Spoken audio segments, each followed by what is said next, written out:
Llegamos al capítulo 2, teoría sobre liderazgo empresarial, estilos, modelos y roles. Recuerdo que estamos en nuestro curso virtual Liderazgo Empresarial y Administrativo para los estudiantes de CPEA y CECAL de nuestra querida región de Puno, enfocados en la gestión del cambio y el desarrollo de la personalidad. Y es que las teorías de los rasgos son muy importantes. Aísla características que distinguen a los líderes de los que no lo son. Según la teoría de los rasgos, el líder debe poseer las características adecuadas para que el individuo sea un líder efectivo. Las características que los distinguen son empuje, deseo de dirigir, honestidad e integridad, confianza en sí mismo, conocimiento relativo al trabajo y otro estilo autocrático democrático que ustedes tienen en su material, que es describe un líder que por lo general tiende a centralizar la autoridad y limita la participación de los subordinados. Teoría de aceptación de la autoridad. La delegación da autoridad a todo gerente de alto o de menor nivel. El poder de un gerente para usar esa autoridad depende de la disposición de los empleados para aceptarla. Esto se conoce como la zona de aceptación de la autoridad del empleado y de aquí resulta la teoría. Por ejemplo, teorías de contingencia que ustedes tienen en este capítulo son las teorías que distinguen diferentes estructuras y procesos de la organización para lograr la eficiencia en situaciones alternas. El punto de vista de contingencia exige un cambio fundamental de filosofía. Hay que abandonar, yo diría, el punto de vista tradicional de que hay formas preferidas de organizar que podrían permanecer relativamente fijas o a lo largo del tiempo. Teoría de la ruta meta, ahí ustedes lo estudian, esa teoría de la ruta meta, muy interesante. Y entramos en los modelos de liderazgo. Dentro de todo lo que hemos visto sobre liderazgo, se ha considerado que dentro de esto existen diferentes modelos, los cuales ustedes pueden estudiar con su material. Modelo del objetivo racional, modelo de procesos internos y entramos a los roles del liderazgo. Dentro del liderazgo existen 8 roles que pueden desempeñar los gerentes y las competencias que distinguen cada uno de estos roles. Ahí lo tienen en su material, el rol directivo, sus competencias, el rol de productor, el rol de coordinador, el rol de monitor, el rol de mentor, también tienen las competencias, el rol de facilitador, el rol de innovador y por último el rol de broker. Los modelos y roles nos sensibilizan a determinadas cosas, pero nos ciegan a otras. Cuando los líderes de una empresa actúan sustancialmente en estos modelos, el nivel de eficacia aumenta a favor de la empresa. Así como diferentes teorías que han sido estudiadas por sus autores durante años, el liderazgo ha sido motivo de estudio por muchos administradores y empresarios y de análisis para el mejoramiento de la organización y de las empresas. Y precisamente gracias a estos estudios, las empresas han podido dirigir el camino que quieren que siga su empresa y en caso de detectar algún error o contratiempo imprevisto, saber cómo evitarlo antes de que suceda o cómo resolverlo fácilmente sin pérdida de tiempo o de dinero. Hemos conocido a lo largo de este capítulo que un líder debe sentir que lo es. Usted créase que es un gran líder, ya que si no, no sirve de nada, pues entonces no tendrá el carácter o el valor para dirigir, controlar y delegar actividades y trabajos. Podríamos concluir diciendo que una parte muy importante es que el líder tenga confianza en sí mismo, porque esa es la clave para que realice las funciones que le corresponden con éxito y con un alto grado de seguridad de que acertará en sus decisiones. Vamos al video número 2, el resumen de los estilos de liderazgo por Creatorium. No se pierdan este video para tener una mayor generalización de los diferentes estilos de liderazgo en las empresas. Espero que lo disfruten y estén listos para seguir con nuestro curso virtual.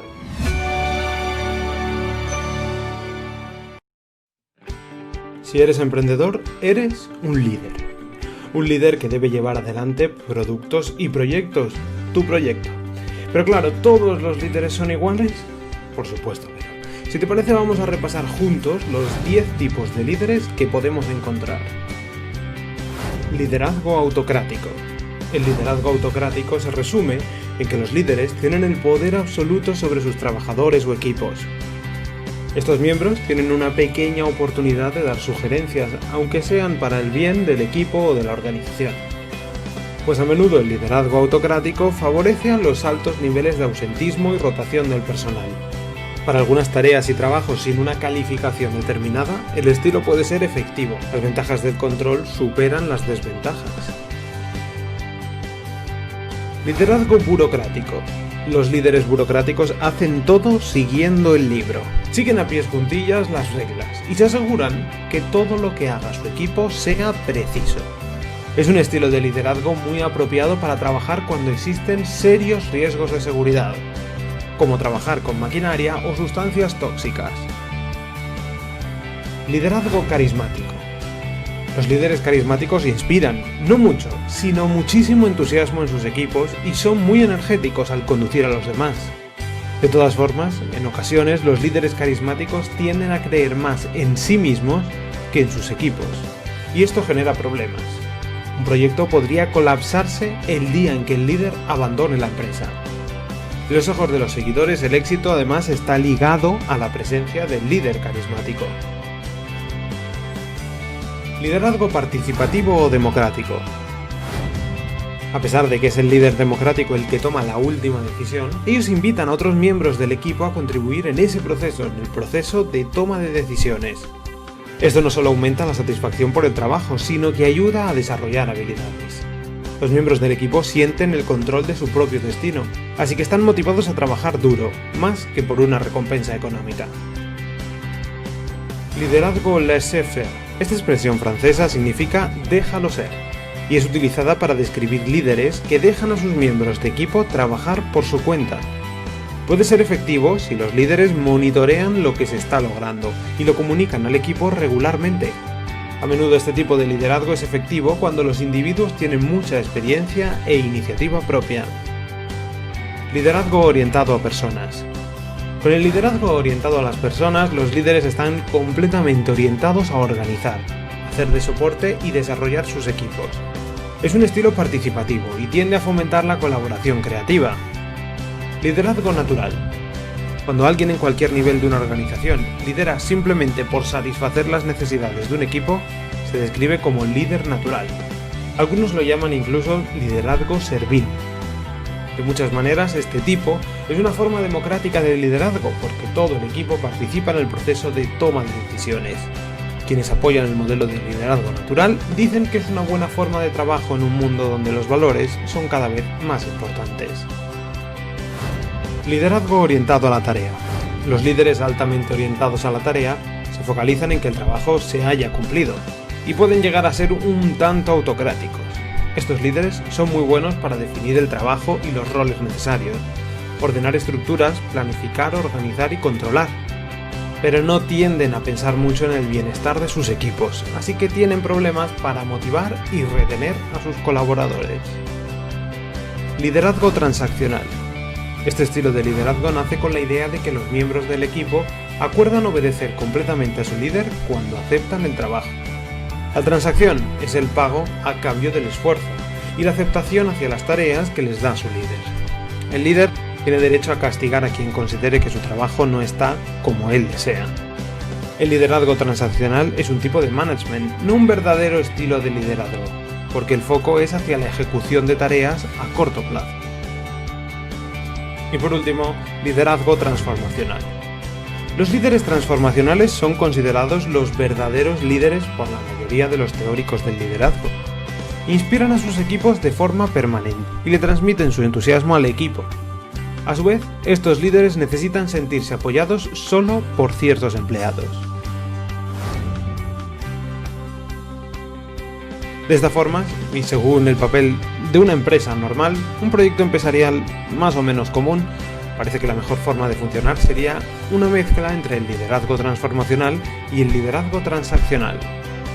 Estos últimos, los líderes transaccionales o managers, se aseguran de que la rutina se lleve adelante en forma apropiada, mientras que el transformacional busca nuevas iniciativas y agregar valor. ¿Cuál es el tuyo? ¿Qué tipo de líder eres?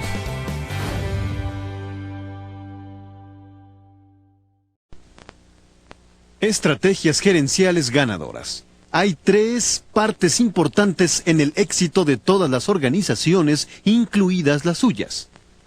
Primero, el producto y los servicios. Segundo, el proceso. Cómo hacen lo que hacen, cómo elaboran sus productos, cómo comercializan sus servicios. Y tercero, que es nuestro tema de hoy, las personas. La gente involucrada con ustedes en sus negocios. En esta sesión, hablaremos sobre 4 importantes estrategias que los gerentes pueden utilizar para obtener el máximo rendimiento de sus empleados. He aquí la primera. Tal vez les sorprenda un poco, pero les aseguro que es verdadera. Tratándose de comportamiento humano, es absolutamente exacta. Número 1, ustedes y yo hacemos lo que hacemos para obtener placer o para evitar dolor. Todo lo que ustedes hacen en su vida es porque desean obtener placer o porque desean evitar el dolor. Por ejemplo, a mí me encanta comer chocolates. Viajo por todo el mundo y siempre compro chocolates en todas partes. Y los como, y no solo como un pedazo. Me como 2, o 3, o 4, o 5, o 6 barras. Necesito 5 o 6 deliciosas barras para saber que estoy comiendo chocolate. Y quiero que sepan que las disfruto muchísimo. Obtengo mucho placer. Pero ¿saben lo que me sucede después de comer tanto chocolate? Paso de una situación de placer a una terrible situación de sufrimiento. Me siento mal y culpable, como si fuera a estallar. Estoy adquiriendo colesterol y podría morir en cualquier momento. ¿Se sienten así ustedes? Lo que sucede es que me encanta obtener placer, aunque sea momentáneo, por unos cuantos minutos. Aunque después sufra por mucho tiempo. Piensen en alguien que hace reportes para ustedes. En alguien que hace reportes y que es un indeciso. ¿Por qué será indeciso? ¿Será indeciso porque no sabe ser de otro modo? ¿O porque es un perezoso? ¿O porque acaso tiene miedo de algo? Oh, sí, tal vez. Tal vez es indeciso porque desea evitarse la pena del rechazo. O la pena de sentir que ha fallado. Y así va por la vida, día tras día, mes tras mes, y algunos incluso año tras año, sumido en la indecisión. Ustedes como gerentes ven a ese individuo y les sorprende que un ser humano maduro pueda comportarse de esa manera. Si supieran que lo que se necesita para cambiar la conducta de ese ser humano es provocarle mucho placer o provocarle mucho dolor. Y eso es sencillo. Debo decirles, sin embargo, que la mayoría de nosotros como seres humanos hacemos más por evitar el dolor que lo que hacemos para obtener placer. ¿No es terrible? Piensen en ello. Ustedes y yo hacemos más por evitar el dolor que por obtener placer. Permítanme ilustrarles de lo que estoy hablando. Cuando estaba en secundaria, yo era un niño travieso. Me portaba mal. El profesor solía entrar al salón y decirme: señor Cobain, se portó mal y tendrá que ir a la oficina del director. Yo no sé ustedes, pero para mí ir a la oficina del director significaba una cosa, que el director me diría: buenos días, señor Cobain, venga aquí, ¿quiere?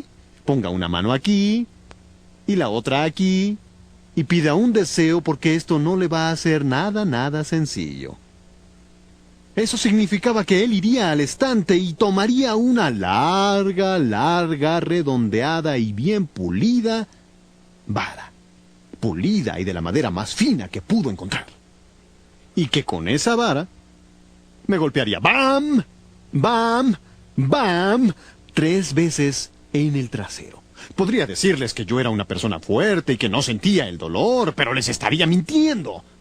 Sentía el dolor no solo en mi trasero, lo sentía justamente aquí en la garganta, y mis ojos lloraban. No sabía que mi trasero y mis ojos estuvieran conectados así, pero lo estaban.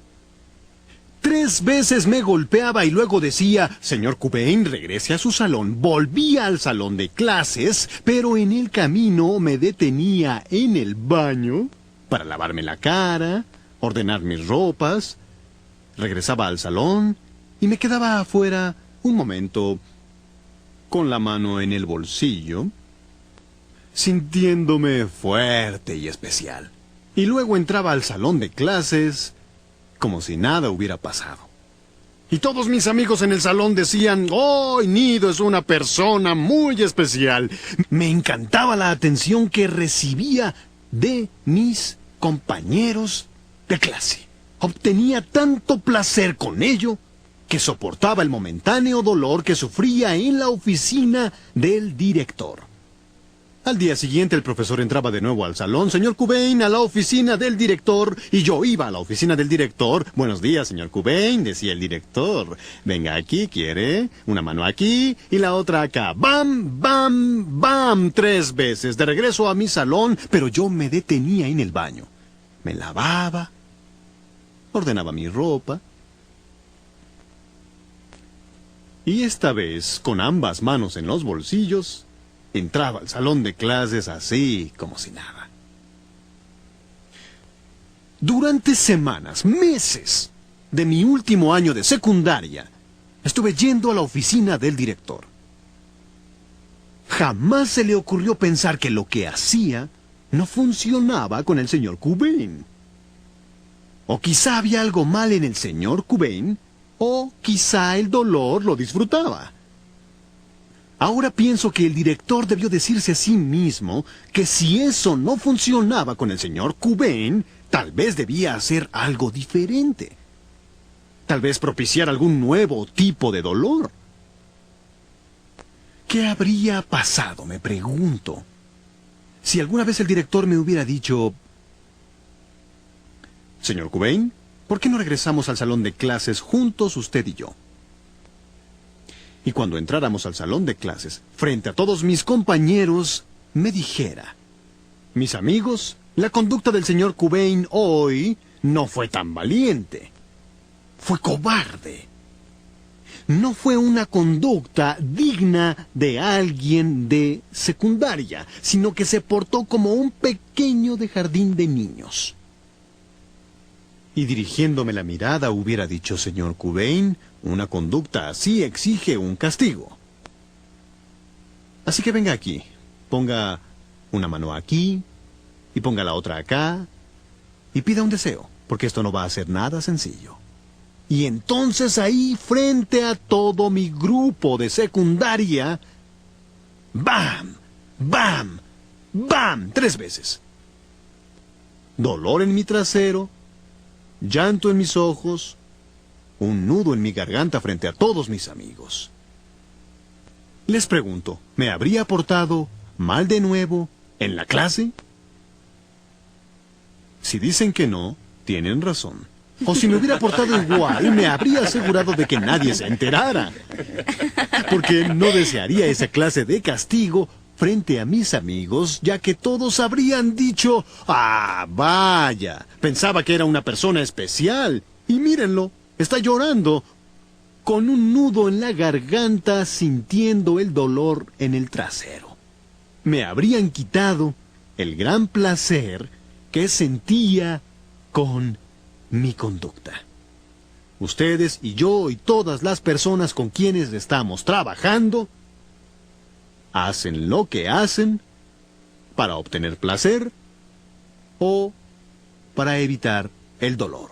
Y si ustedes desean que alguien de su equipo cambie su conducta, deben hacerse esta pregunta. ¿Cómo puedo decirle que adquiriendo una nueva conducta puede obtener gran placer? O, a la inversa, que si no cambian su conducta, obtendrán mucho dolor por eso.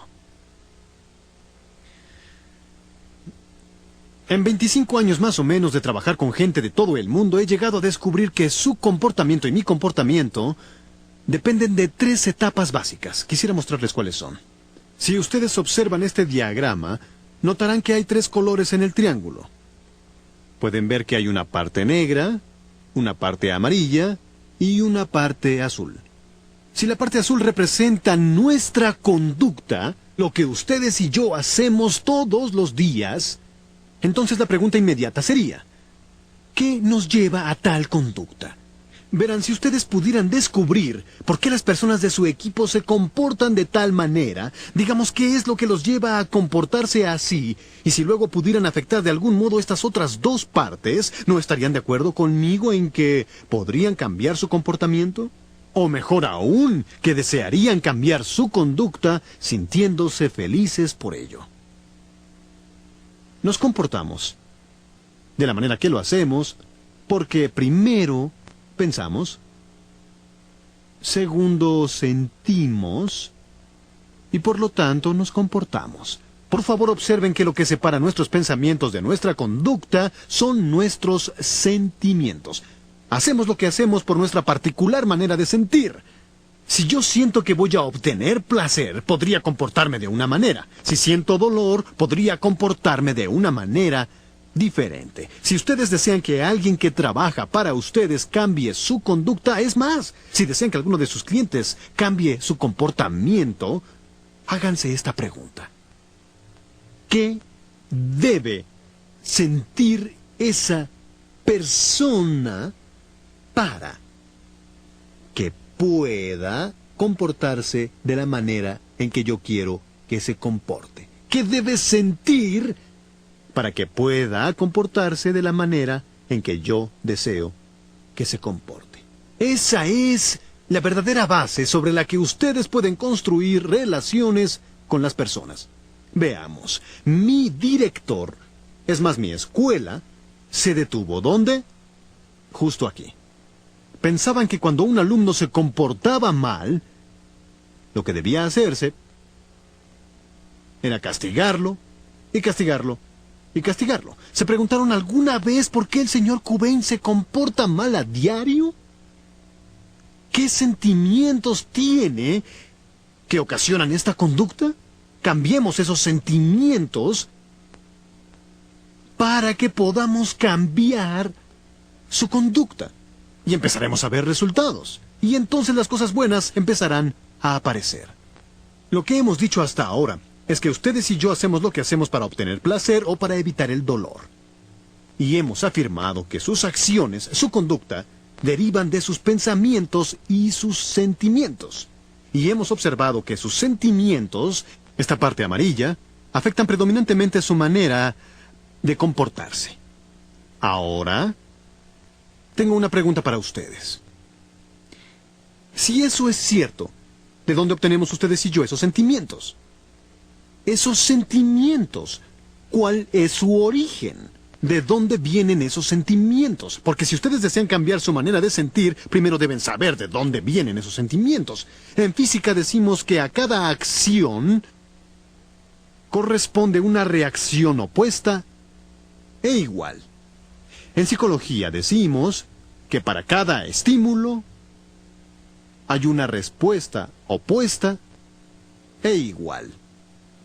Si yo hago algo, ustedes responden. Si les digo, buenos días, ¿cómo están? Ustedes dirán, buenos días, muy bien, gracias. Estímulo, respuesta. Si yo hago algo que no les agrade, ¿cómo responderán? Algunas personas responden del mismo modo, otras suelen perdonar. Ahora veamos de qué dependen esos sentimientos. Si tomo esta jarra con agua, pueden ver que apenas está entre un tercio y la mitad de llena. Si tomo esta jarra y me acerco a mi amigo, inesperadamente y sin advertirlo, algunos de ustedes están empezando a disfrutar que haga esto. Si voy hacia mi amigo y arrojo el contenido de esta jarra, toda esta agua, justo sobre su bien peinada cabellera, su cara, su elegante traje, y el agua empieza a resbalar por su cara, su nariz, sus orejas, por su bigote y barba. Tengo una pregunta para ustedes. ¿Cómo piensan que mi amigo respondería. Permítanme preguntar, ¿qué piensan que haría si arrojara esta agua sobre su cabeza y sus ropas? ¿Qué cree que haría? De seguro se sentiría molesto. Se sentiría molesto. Y luego buscaría una toalla. Buscaría una toalla. ¿Para qué? ¿Para secarse? Para secarse. Ajá, ¿y luego empezaría a llorar? No, probablemente pasaría por un difícil proceso. ¿Pero qué haría? ¿Se secaría y luego? Preguntaría por qué lo hizo. Bien, es interesante. ¿Usted cree que haría? Podría irse a lo opuesto. En este contexto podría reír. ¿Podría reír? ¿Hacer así? ¡Ja, ja, ja! ¡Me gustó! Traigan otra jarra con agua. Podría ser, bueno, Bien, ¿qué cree que haría? podría entonces reír aparte. ¿Podría pensar que es divertido? Sí, y arrojar Ajá. agua sobre usted. Vaya, no le dé ideas. ¿Usted qué cree que haría? Podría enojarse, Ah, podría enojarse. ¿Y cómo sabríamos que está enojado? porque se levantaría de su asiento. Se levantaría de su asiento Tal y... vez iría atrás de usted, ¿Me golpearía? posiblemente. Es una buena persona. ¿Cree que me golpearía? Es posible, ¿no es cierto? Es posible. ¿Qué haría? Mírelo bien y dígame qué cree que haría. Probablemente se sentiría apenado. Oh, se sentiría apenado. Y tal vez se iría. Se sentiría apenado Sí. y se iría. Sí. ¿No es interesante? Se pondría rojo. Se pondría roja toda su cara. Su cara se pondría roja. Se sentiría apenado frente a sus colegas entonces. Sí. Muy interesante. Los cuatro dijeron cosas diferentes. ¿Qué creen que haría? Pensemos en el escenario. Yo traigo la jarra con agua, me acerco a usted, está bien peinado, luce bien, arrojo el agua sobre usted y de pronto está todo mojado. ¿Qué cree que haría instintivamente en respuesta a eso? Saltar, ¿Y luego? quitarme el saco y tratar de secarme. Preguntarme qué haría porque estoy fuera de mi casa y completamente mojado. ¿Mm? Escuchen su respuesta. Su respuesta no tiene nada que ver conmigo. Acaba de decir que estaría más preocupado sobre lo que podría hacer ahora que sus ropas están mojadas y no está en su casa y no tiene otras que ponerse. Quiero que observen algo muy interesante.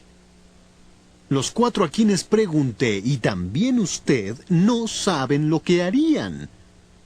No apostarían ningún dinero, por ejemplo, a lo que él podría hacer porque no lo saben. Y veamos a qué se debe eso.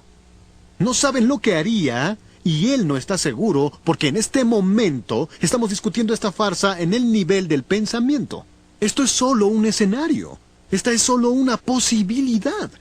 ¿Qué tan probable sería? No lo sabemos en realidad. En este momento lo consideramos solo como una idea. Pero si yo lanzara todo el agua de la jarra sobre la cabeza de mi amigo, inesperadamente, y sin anunciar, inmediatamente, ¿qué haría él? Exactamente. Reaccionaría. ¿Por qué? Porque inmediatamente aflorarían algunos sentimientos, y esos sentimientos automáticamente afectarían su conducta. Ahora, tal vez usted tuviera razón y él se lanzara contra mí a golpes, porque su conducta se vería afectada por sus sentimientos, y luego ¿saben qué haría? Vendría hacia mí y me diría, ¡ay, perdón, Nido, no quise hacer eso! Estaría en el nivel de pensamiento. En muchas ocasiones ustedes y yo hacemos eso. Sentimos, reaccionamos, y luego pensamos en lo que hicimos y decimos, si tuviera que hacerlo de nuevo, lo haría diferente. Lo cual significa que ahora que lo he pensado, creo que ahora enfrentaría el problema desde una diferente perspectiva. La realidad del asunto se encuentra en cuando ustedes eran niños. Digamos que un día llegaron a casa con sangre en la mejilla y su padre les dijo, ¿qué te pasó, hijo? En la mejilla tienes sangre. Y ustedes respondieron, papá, en la escuela hay un niño que me tiró al suelo, caí sobre la grava y entonces me corté la mejilla y me salió sangre. Si su padre les respondió, déjame decirte, hijo, que el mundo está lleno de gente así, la próxima vez que alguien te haga algo parecido, lo sujetas y golpeas su cabeza contra el muro para que jamás vuelva a hacerlo. Si esa es la clase de retroalimentación e información que este hombre ha tenido en su vida, es posible que su respuesta hubiera sido golpearme. Por otro lado, si su padre le hubiera dicho, oh, hijo, el mundo está lleno de gente así, la próxima vez que alguien te golpee, simplemente levántate, sacude tu ropa y sigue adelante tu vida, porque, hijo, verás, el mundo está lleno de hombres que intentarán que te comportes como ellos se comportan. Ponte por encima de ellos. Utiliza tu cerebro y actúa de manera responsable. Si esa es la clase de retroalimentación que nuestro amigo tuvo en su vida, las posibilidades de que me hubiera golpeado no son nada buenas. Es posible. Alguno de ustedes dijo que diría, ¿por qué lo hiciste, Nido? No puedo creer que me hayas hecho esto, que se hubiera levantado y salido tranquilamente de esta sala. Porque el golpearme no estaría en su conciencia. Decimos que a cada acción corresponde una reacción y que para cada estímulo existe una respuesta. La gran interrogante es, ¿qué ocasiona esa respuesta? ¿Qué crea esos sentimientos dentro de nosotros que nos hace comportarnos como lo hacemos? 3 instancias ocasionan esa respuesta. Y aquí están. La primera se llama marco de referencia. Su marco de referencia. Los lugares donde han estado, la gente con quien han convivido, las experiencias que han tenido, todas estas cosas participan en su conducta. Por ejemplo, sus padres diciéndoles qué hacer está en su marco de referencia. Si su marco de referencia se orienta hacia un sentido, tienden a comportarse en ese sentido. Lo que esto significa para ustedes y para mí, como gerentes, es que a veces tenemos la responsabilidad de cambiar nuestra conducta aun cuando nuestro marco de referencia nos diga lo contrario. A medida que el mundo cambia, nosotros debemos crecer y ser mejores. Entonces, primero, su marco de referencia, sus experiencias pasadas. Segundo, sus rasgos de personalidad. Rasgos de personalidad. Ciertas personas son muy agresivas, muy temperamentales. Otras son tranquilas, quietas, calmadas, y eso afecta en gran medida su manera de comportarse. Tercero, nuestra percepción. ¿Cómo percibimos las circunstancias? Por ejemplo, si él hubiera percibido que la razón por la que yo habría tomado la jarra y vertido el agua sobre su cabeza era para avergonzarlo frente a todos ustedes, habría respondido de cierta manera. Por otro lado, si hubiera percibido que mi único propósito, mi único motivo para tomar esa agua y verterla sobre su cabeza era para ilustrar un punto, aun cuando todos estamos de acuerdo en que no era una buena ilustración, me habría perdonado. Habría dicho, ay, Nido, por favor, aprende algo de la vida. Pero no habría sentido rencor hacia mí. ¿Estamos de acuerdo en eso? Los sentimientos que originan nuestra conducta vienen de nuestro marco de referencia, nuestra personalidad y nuestra percepción de cómo son las cosas y cómo nos afectan en la vida. La primera estrategia gerencial, entonces, es que todo lo que hacemos es para obtener placer o para evitar dolor. Una vez que entendemos eso, podemos hacer que la gente cambie su conducta, cambiando sus sentimientos, dándoles nuevas ideas, para que sean mejores en todo lo que hacen. Hay una segunda estrategia básica que todos nosotros, gerentes, debemos entender y utilizar efectivamente con consistencia. Y se trata de saber que hay una marcada diferencia entre persuasión e información. De algún modo, mis amigos, todos hemos tenido la sensación en este mundo de que lo que hacemos para lograr que las personas cambien es solo darles más información. Si puedo darte más y más información, tú puedes ser mejor. Y la verdad es que nosotros tenemos información que nos llega desde diferentes ángulos y que la mayoría de la gente no sabe qué hacer con ella.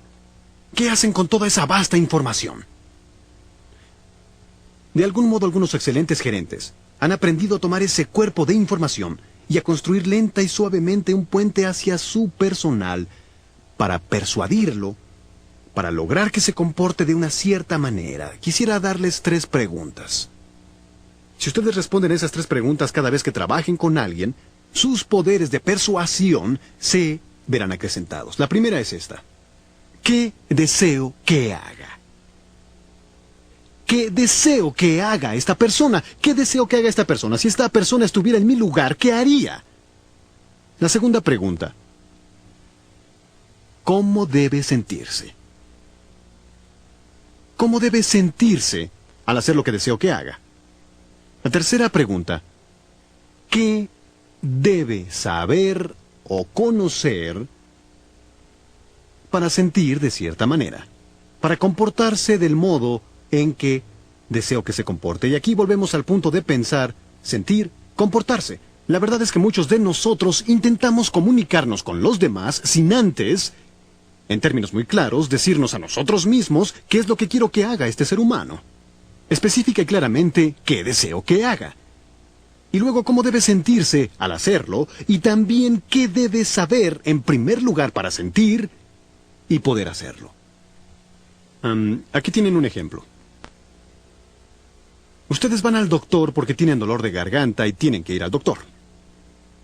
Se sientan ahí, en la sala de espera, durante un largo tiempo, aun cuando son personas muy ocupadas y muy importantes.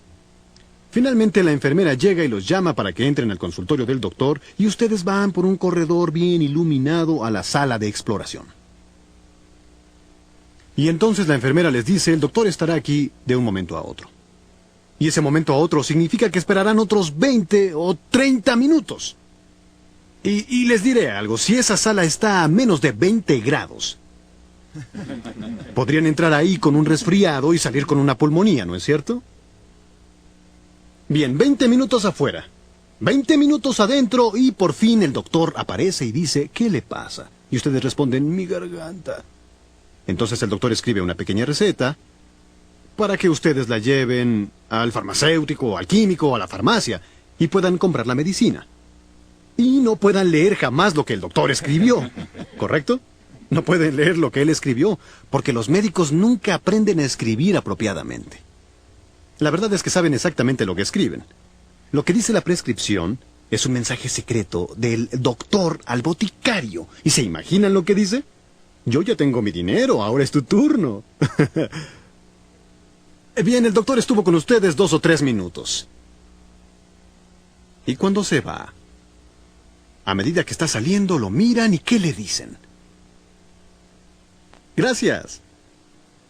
Muchas gracias por hacerme esperar 20 minutos afuera y 20 minutos adentro. Gracias por quedarse con mi dinero. ¿No es absurdo? ¿No debería el doctor darnos las gracias? ¿Que no somos sus clientes? ¿Por qué le damos las gracias al doctor? Porque hay un poderoso principio en función.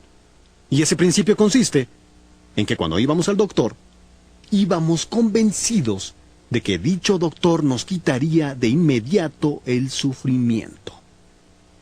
¿Recuerdan lo que dije al principio de este programa? ¿Que hacemos todo por evitar el dolor? Y cuando el doctor nos quita el dolor, el dinero y el tiempo, esperaremos no importa por cuánto tiempo, el que sea. Debemos aprender a comunicarnos efectivamente con nuestros empleados para poder persuadirlos de que las ideas que se les da funcionarán para sí mismos y en sus vidas y los ayudarán a obtener lo que quieren y esperan de la vida.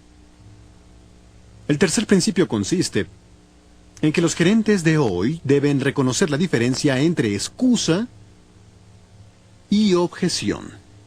Cuando piden a alguien que haga algo para ustedes, acaso un proyecto que debe hacerse, tal vez lo inviten a expresar ideas o a participar. Pero muchos gerentes no saben la diferencia entre objeción y excusa. 4 cosas pueden suceder cuando ustedes piden a alguien su colaboración. O dice que sí, o hace una pregunta, o da una excusa, o presenta una objeción. Si dice que sí, es maravilloso. Si hace una pregunta, pueden trabajar en ella. Si les da una excusa, están en problemas.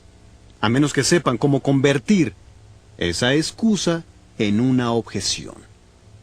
Las excusas pueden ser algo así como, déjeme pensarlo. Quiero hablar con alguien al respecto. Deseo investigar más. En nuestro mundo actual, ¿qué significan estas palabras? que ningún resultado se obtiene de aseveraciones así. Lo que debemos hacer es asegurarnos si esta persona nos presenta una verdadera objeción. Con una objeción pueden hacer algo. Pueden proveer mayor información, pueden ayudar a fijar estrategias, pueden decir a la persona cómo resolver el problema, pueden ayudarlo a manejar el trabajo. Una excusa es una pérdida de tiempo. Y la cuarta estrategia que debemos entender todos como gerentes consiste en reconocer la diferencia entre soluciones y acuerdos. Saben que como gerentes tienen un gran poder.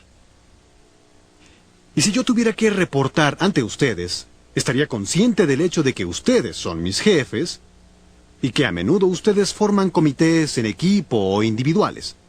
Y con eso resolvemos problemas. Pero la solución no está en formar equipos de trabajo. La solución no se encuentra en cada uno de los que forman el grupo. Resulta que después de las juntas, la gente dice, bueno, lo haremos de esa forma, pero en realidad yo personalmente no creo que sea la forma de hacerlo. Y así el rendimiento individual viene a menos, no es muy significativo y tampoco productivo porque los empleados no están de acuerdo con la solución presentada. Mientras que las soluciones son importantes en las áreas técnicas, en temas de desarrollo debemos trabajar fuerte para crear acuerdos entre las personas a fin de que los dedos de la mano logren trabajar unidos y hacer que las cosas funcionen en realidad. Amigos, ustedes y yo vivimos en un mundo en constante cambio. Ustedes y yo tenemos tantas oportunidades como nunca las imaginamos. Ustedes y yo como gerentes podemos hacer que las cosas pasen. Podemos ayudar a nuestras organizaciones, podemos ayudar a nuestra gente y a nosotros mismos durante todo el proceso.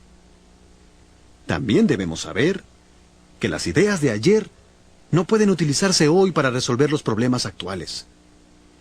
Y que las ideas de hoy no son suficientes para afrontar los retos del mañana. Y un gerente inteligente es aquel que comprende los principios básicos que constituyen el éxito en la gerencia de hoy. Algunas de las estrategias que he compartido con ustedes hoy son fáciles de entender, son útiles en nuestras vidas y pueden ser muy efectivas. Saber que la gente hace lo que hace para obtener placer y evitar dolor. Entender que hay una gran diferencia entre persuasión e información, entre excusas y objeciones, entre soluciones y acuerdos. Cuando distingan esas diferencias y cuando las apliquen en su vida diaria, en sus negocios, con sus equipos, entonces, amigos, estarán yendo hacia adelante y hacia arriba con éxito.